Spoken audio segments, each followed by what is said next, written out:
The certified letter trembled in my weathered hands as I read the words that would change everything. Immediate removal of unsightly gate structure required within 30 days or face daily fines of $500.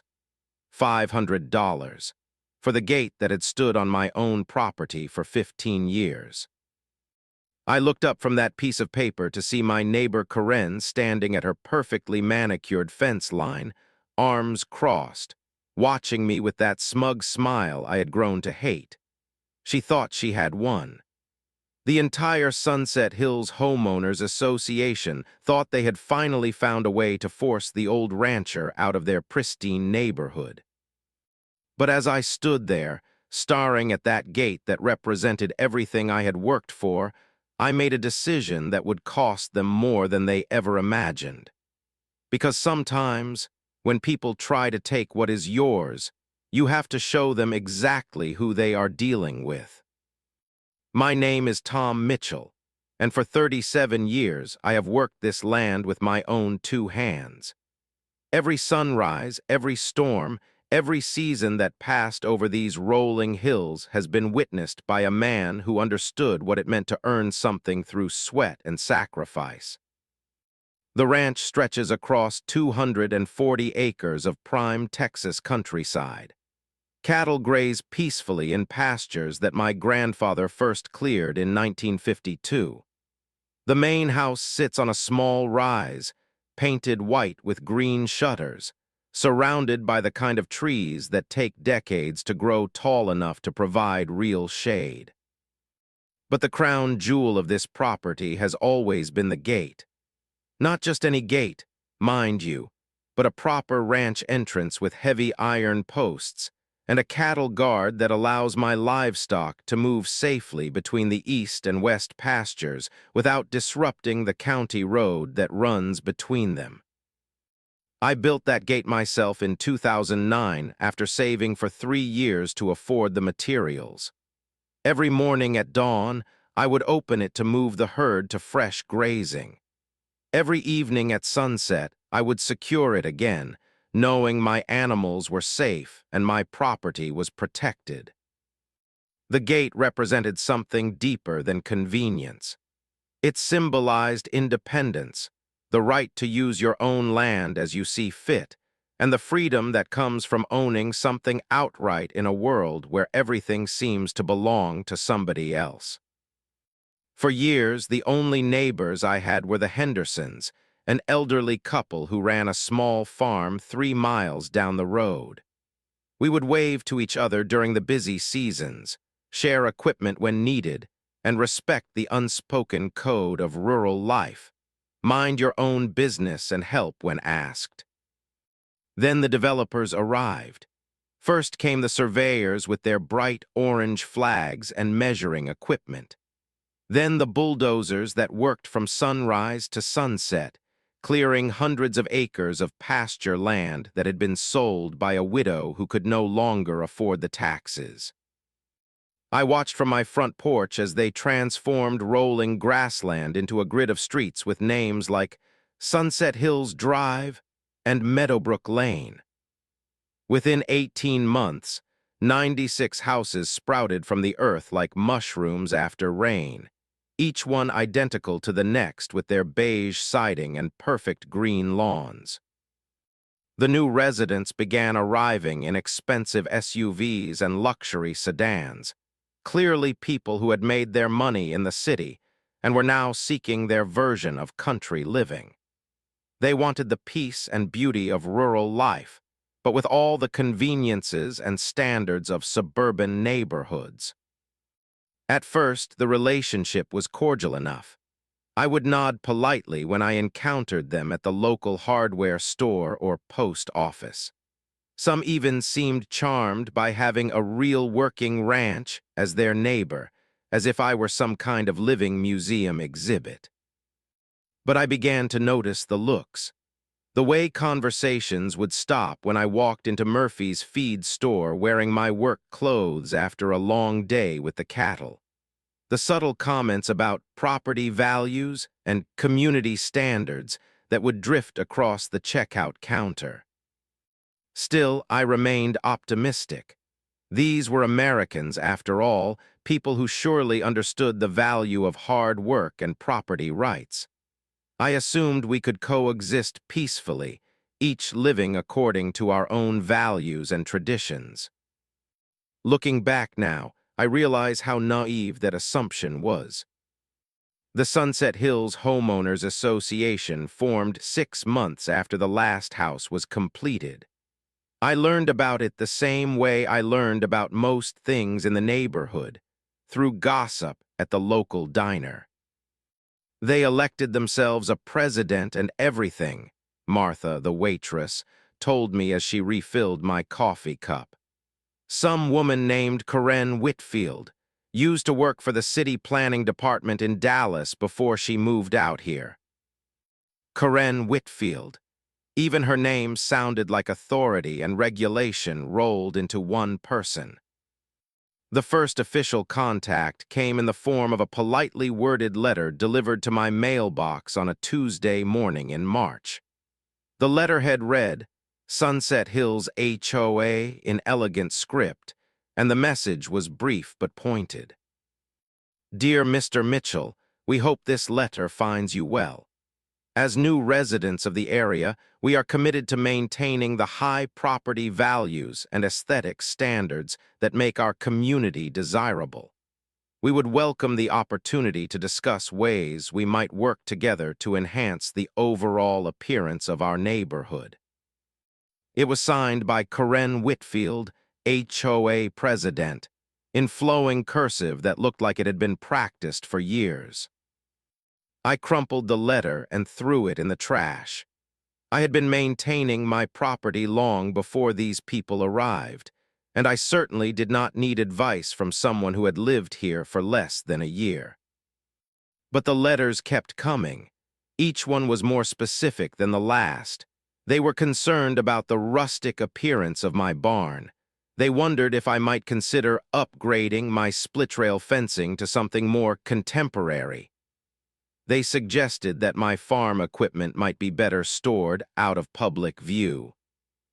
The complaints escalated from suggestions to demands. They objected to the smell of cattle on windy days. They complained about the sound of my tractor during early morning chores. They even had the audacity to suggest that my livestock were an eyesore that detracted from their neighborhood's curb appeal. Each letter came with the same subtle threat. Property values were at stake, and something needed to be done to address these community concerns. I tried to be reasonable. I invited Corinne Whitfield to visit the ranch so she could see for herself that I maintained my property to the highest standards. She arrived on a Saturday afternoon in a spotless white Mercedes, wearing clothes that probably cost more than I spent on feed in a month. Mr. Mitchell, she said, extending a manicured hand that had clearly never held anything heavier than a coffee cup. Thank you for agreeing to meet with me. I showed her around the property, explaining the care and attention that went into every aspect of the operation. I pointed out the well-maintained fences, the clean animal areas, and the equipment that was always properly stored when not in use. But I could see in her eyes that she was not really listening. She was calculating, measuring, evaluating my property through the lens of someone who viewed land as nothing more than an investment to be optimized. The issue, you understand, she said as we concluded the tour, is not about the quality of your operation. It is about compatibility with our community vision. What exactly does that mean? I asked. Well, she paused, choosing her words carefully. Agricultural activities are simply not consistent with the residential character we are trying to establish. Perhaps you might consider relocating your operation to a more suitable area. The arrogance of that statement hit me like a physical blow. This woman, who had lived in the area for less than 2 years, was suggesting that I relocate an operation that had been in my family for generations. Ma'am, I said, fighting to keep my voice level, this ranch was here long before your development existed. I have every right to continue using my property as I always have. She smiled that condescending smile that would haunt my dreams for months to come. Of course you do, Mr. Mitchell, but rights come with responsibilities, especially when we all have to live together as neighbors. The certified letter arrived on a Thursday morning in late September.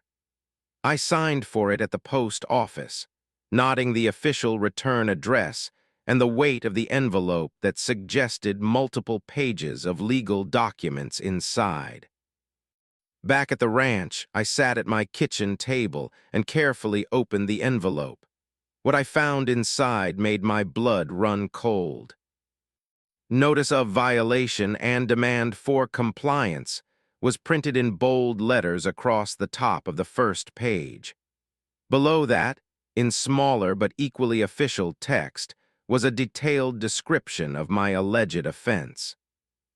The property owner at 1247 County Road 45 is hereby notified that the metal gate structure currently installed across the private access road constitutes a violation of Sunset Hills HOA architectural standards, Section 327, which prohibits non-conforming entrance features that detract from the overall aesthetic harmony of the community. I read that sentence 3 times before the full meaning sank in. They were demanding that I remove my ranch gate, the gate that sat on my own property that I had built with my own hands, that was essential to the safe operation of my cattle ranch. The letter continued with bureaucratic precision. The aforementioned structure must be removed within 30 days of this notice. Failure to comply will result in daily fines of $500 until the violation is corrected. Additionally, the HOA reserves the right to pursue all available legal remedies to ensure compliance with community standards. $500 per day for using my own property in a way that had never bothered anyone until these people arrived. I walked outside and stood in front of the gate, really looking at it for the first time in years. The iron posts were solid and straight, painted black with white trim. The cattle guard was properly maintained and functioned exactly as designed. The automatic opener I had installed 2 years ago worked perfectly and posed no safety hazard to anyone. But as I stood there, I began to understand what this was really about. The gate was not just a functional necessity for my operation. It was a symbol of everything that separated my way of life from theirs. It represented authenticity in a world of artificial perfection, function over form, substance over style. They could not force me to sell my land, at least not directly. But they could make my life so miserable and expensive that I would eventually give up and leave voluntarily. I marched back inside and called the HOA office number listed on the letterhead. A cheerful receptionist answered on the second ring. Sunset Hills HOA, this is Jennifer. How may I help you? This is Tom Mitchell. I need to speak with Karen Whitfield about this violation notice I just received. Oh, Mr. Mitchell, yes. Mrs. Whitfield is expecting your call. Please hold while I transfer you. The hold music was some kind of smooth jazz that probably played in dentist offices and shopping malls. After what felt like an eternity, Karen's voice came on the line. Mr. Mitchell, I trust you received our correspondence regarding the gate situation. I received your ultimatum, yes, and I want to make something very clear to you, ma'am. That gate sits on my property, and I have every legal right to maintain it. Well, that is where you are mistaken, she replied with that same condescending tone I remembered from our previous meeting. While the gate may technically sit on your property, it affects the entire community. Our architectural standards apply to any structure visible from common areas or public roads. Your architectural standards have no authority over my property. Actually, they do. You see, when the county approved our development, they established an overlay district that includes your property. Any modifications or new structures require HOA approval to ensure community compatibility. I felt the ground shifting beneath my feet. What overlay district? I never agreed to any such thing. Property owners do not need to agree, Mr. Mitchell. These are zoning regulations established by the county for the benefit of the entire area. I suggest you consult with an attorney if you have questions about the legal framework. The line went quiet for a moment as the full implications of what she was saying began to sink in. They had somehow manipulated the legal system to give themselves authority over my property. 30 days, Mr. Mitchell, Karen continued. Remove the gate or face the consequences. The line went dead. I sat in my kitchen for a long time after that call, staring at the violation notice and trying to process what had just happened. These people had declared war on everything I had worked to build, and they expected me to surrender without a fight. But they had made one critical mistake. They assumed that a simple rancher would not have the knowledge, resources, or determination to fight back against their bureaucratic bullying. They were about to learn just how wrong that assumption was. That night, I did not sleep. Instead, I sat at my computer until dawn, researching everything I could find about homeowners associations, property rights, and zoning regulations. What I discovered was both enlightening and infuriating. The overlay district Karen mentioned was real, but the circumstances of its creation were suspicious. The county had approved it as part of the Sunset Hills development package, supposedly to ensure compatible land use in the area. But the public hearing notices had been published in a legal section of a newspaper that barely anyone read, and the meeting had been scheduled during harvest season when most local farmers would be too busy to attend. More importantly, I learned that overlay districts could be challenged if they were established without proper notification to affected property owners. The fact that I had never received direct notice of the proceedings was a potential violation of due process. But legal challenges would take years and cost more money than I could afford to spend. I needed a different approach, something that would give me immediate leverage over people who thought they held all the cards. I spent the next several days at the county courthouse, poring over property records, development agreements, and infrastructure documents. The clerk, a woman named Betty who had worked there for 30 years, was sympathetic to my situation. Those HOA folks have been nothing but trouble since they arrived, she told me as she helped me navigate the filing system. Always demanding special treatment and making complaints about everyone else in the county. Betty, I said, I need to understand exactly how their development is structured. Who owns what, how the utilities are set up, how people get in and out. She smiled knowingly. Tom, you are asking the right questions. Let me show you something interesting. She pulled out a thick folder containing the original development plans and infrastructure agreements. As we spread the documents across a table, a picture began to emerge that made my heart race with possibility. The Sunset Hills development was built on what had originally been the Carmichael farm, a sprawling property that had been in one family for over a century. When old Bill Carmichael died and his widow decided to sell, the developers had purchased the main farmland, but not all of the associated infrastructure. See this road here? Betty pointed to a thin line on the survey map that connected the development to the county highway. That is still technically private property. The developers have an easement to use it, but they do not own it. Who does own it? Well, that is the interesting part. When Mrs. Carmichael sold the farm, she retained ownership of several small parcels, including this access road. She has been paying taxes on it all these years, but she lives in a nursing home now and probably forgot she even owns it. I studied the map more carefully. The road in question was the only way in or out of the Sunset Hills development. County Road 45 connected to it, and from there, a private road wound through the hills for nearly a mile before reaching the development entrance.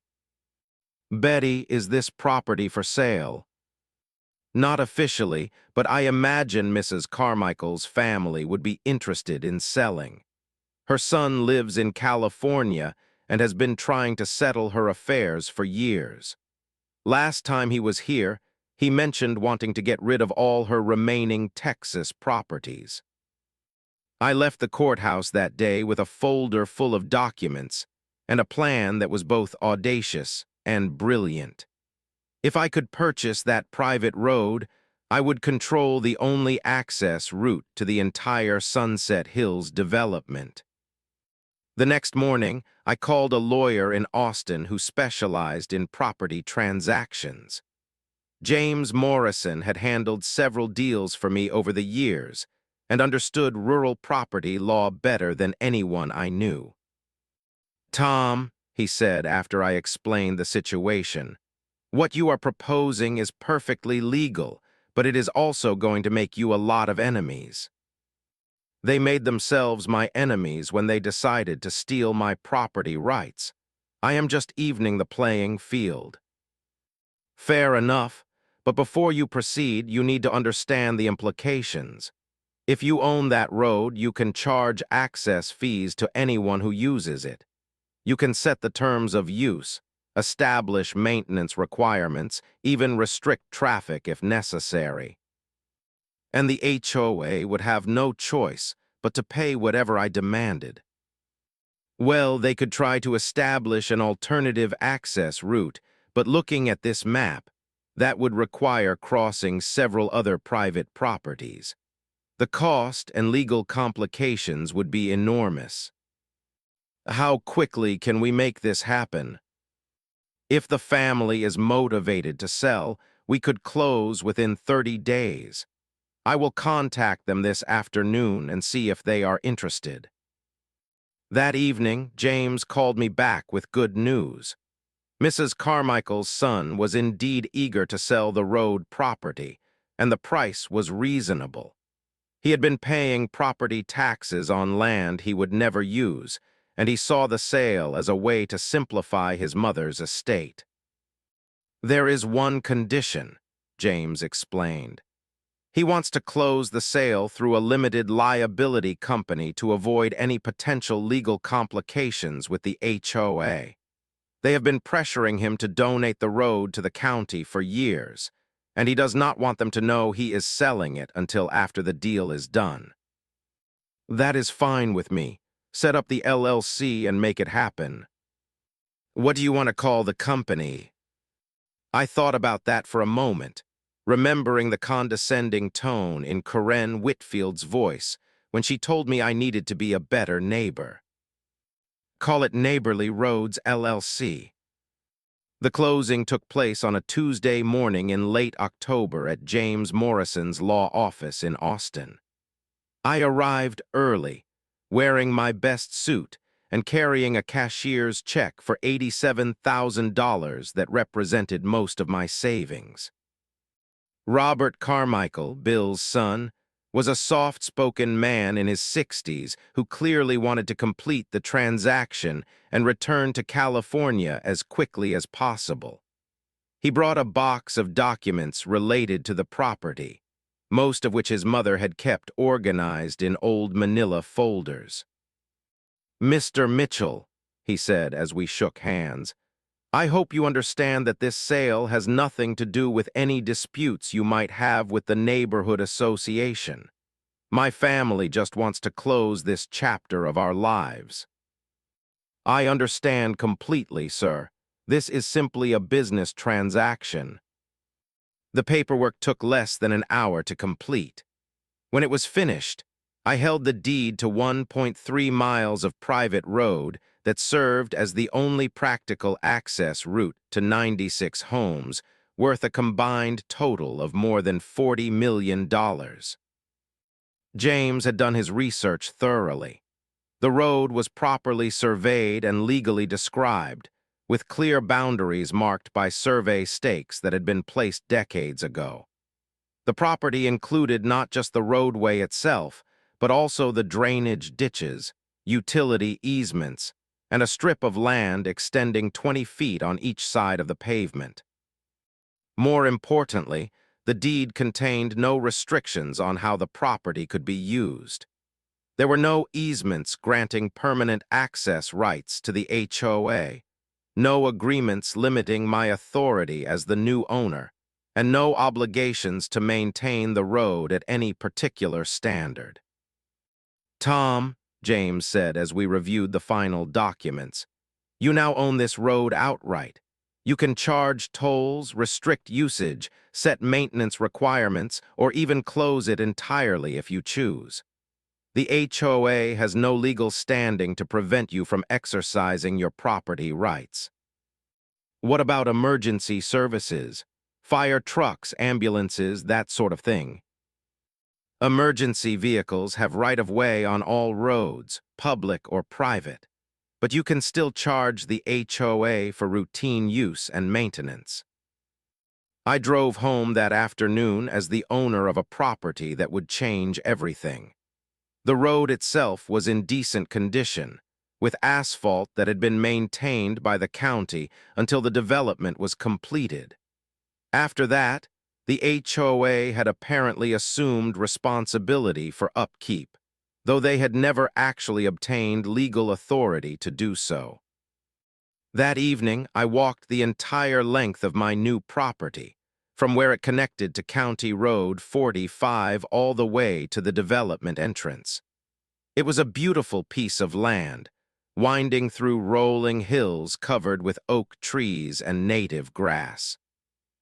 But more than its beauty, I appreciated its strategic value. Every single resident of Sunset Hills had to use this road to reach their homes. Every delivery truck, service vehicle, and visitor had to travel this route. The HOA's power and authority meant nothing if their members could not physically access their properties. I spent the next 2 weeks quietly consulting with engineers and attorneys to understand exactly what rights and responsibilities came with road ownership. What I learned exceeded my most optimistic expectations. As the owner, I could establish reasonable access fees to cover maintenance and administrative costs. I could require users to carry insurance that named me as an additional beneficiary. I could set weight limits, speed restrictions, and hours of operation. I could even install gates or barriers if I determined they were necessary for safety or security purposes. Most importantly, I could change any of these terms with 30 days written notice to affected parties. The research also revealed something else interesting. The HOA had been collecting monthly fees from residents for road maintenance, but they had been spending that money on other projects because they assumed the road would eventually be donated to the county. They had nearly $15,000 in their budget designated for road upkeep that had never actually been used for its intended purpose. On November 15th, exactly 30 days after I purchased the road, I mailed certified letters to every resident of Sunset Hills and to the HOA Board of Directors. The letters were brief and professional, drafted by James Morrison to ensure they met all legal requirements. "Dear property owner, please be advised that effective December 15th, Neighborly Roads LLC will begin charging access fees for use of the private road serving your community. Monthly fees will be set at $250 per household to cover maintenance, insurance, and administrative costs. Payment is due by the 1st of each month and can be submitted to the address listed below. The letter included contact information, payment instructions, and a brief explanation of the legal basis for the fees. It was signed by me as the managing member of Neighborly Roads LLC. I mailed those letters on a Friday afternoon and then went home to wait for the explosion I knew was coming. The phone started ringing at 7:30 Saturday morning. By noon, I had received 47 calls, most of them from angry Sunset Hills residents who could not believe what they had just read. But the call I was waiting for came at 2:15 in the afternoon. "Mr. Mitchell, this is Corinne Whitfield. I think there has been some kind of mistake with this ridiculous letter you sent to our residents." "No mistake, ma'am. I own the road, and I am exercising my property rights." "You cannot own a public road, Mr. Mitchell. That is simply not how things work." "It is not a public road, Mrs. Whitfield. It is private property, and I have the deed to prove it." The silence on the other end of the line lasted nearly 30 seconds. I could practically hear the gears turning in her head as she tried to process what I was telling her. "That is impossible. Our development has legal access rights to that road." "Actually, you do not. Your development has an easement to use the road, but that easement was granted by the previous owner. I am the new owner, and I am establishing new terms of use." "This is extortion." "No, ma'am, this is business. Just like when you demanded that I remove my gate and threatened me with $500 daily fines. The difference is that your gate ultimatum was based on made-up authority, while my road fees are based on legitimate property ownership." Another long silence. When Corinne spoke again, her voice had lost its usual confident edge. "What do you want, Mr. Mitchell?" "I want you to withdraw your violation notice regarding my ranch gate. I want a written apology for the harassment your organization has subjected me to. And I want a binding agreement that the HOA will never again interfere with my use of my own property. And if we agree to those terms, then we can discuss reasonable access fees for your road usage." "What kind of fees are we talking about?" I had prepared for this question.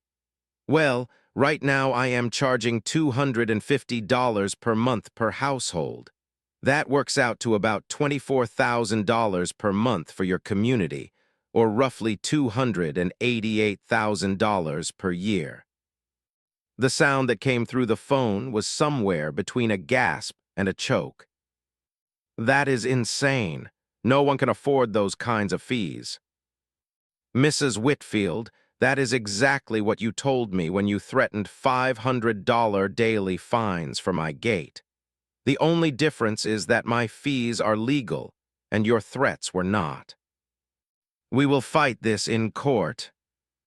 You are certainly welcome to try.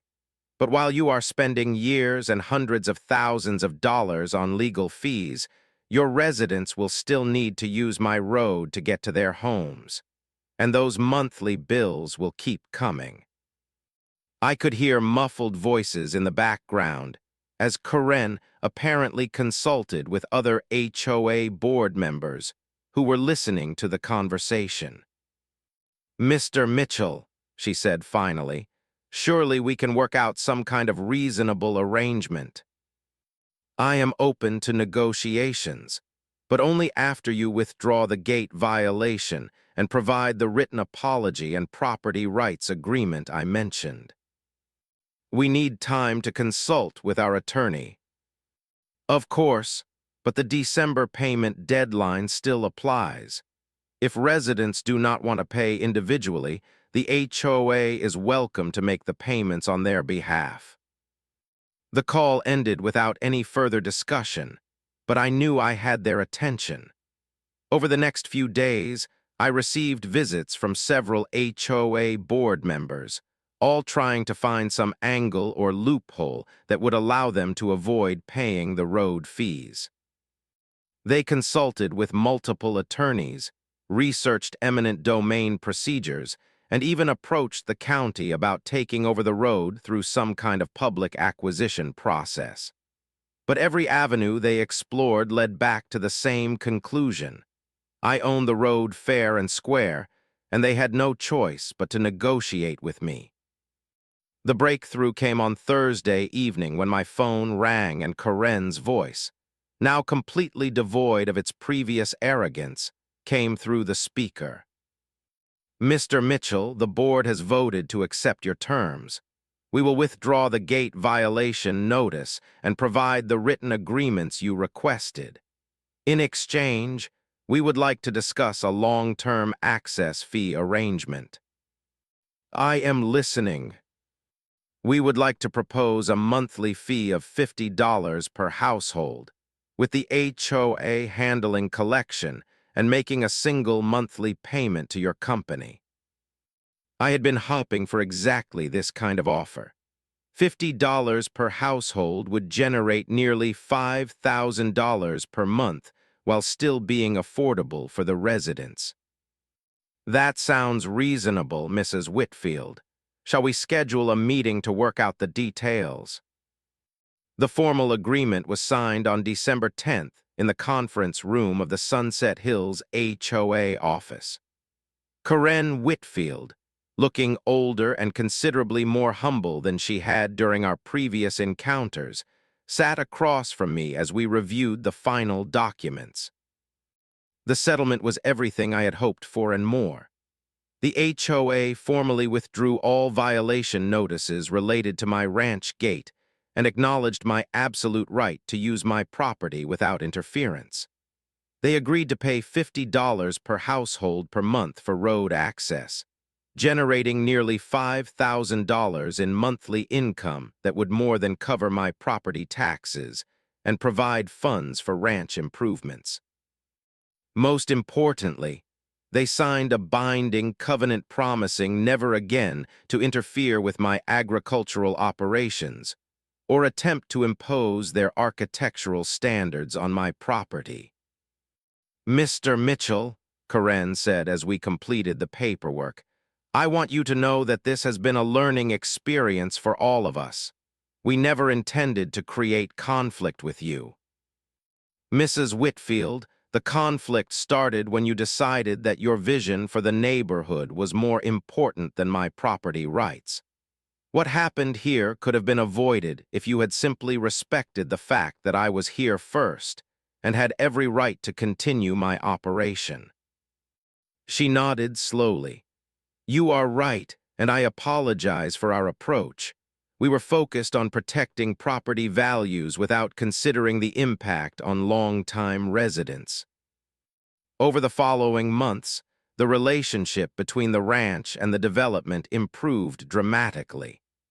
The new HOA leadership, elected after Corinne decided not to seek re-election, took a much more cooperative approach to community relations.